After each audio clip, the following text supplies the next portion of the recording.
30th September இந்த மாதத்தின் கடைசி நாள் ஏசப்பா உங்களை பார்த்து சொல்றது என்னன்னா, பின்பற்று, நான் கிறிஸ்துவை பின்பற்றுகிறது போல நீங்கள் என்னை பின்பற்றுகளா இருங்கள்னு 1 கொரிந்தியர் 11:1 சொல்லப்பட்டிருக்கு.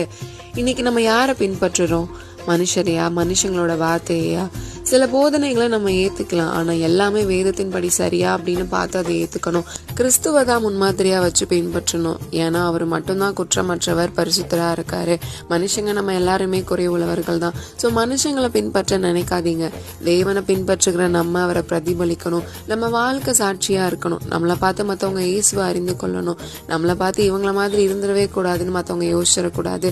தேவன் நமக்காக நிறைய பாடுகளை அனுபவிச்சு மறிச்சு 3ஆவது நாள் உயிரோட வந்தாரு. எல்லாமே நம்ம அவரை அறிஞ்சுக்கணும், அவரை பின்பற்றணும் அப்படின்னு தான். ஸோ வாழ்க்கையில தேவனை மட்டும் பின்பற்றுங்க. வருகிற நாட்கள்ல சாட்சியா வாழ்வீங்க. With arts of Sharon. Have a happy month end.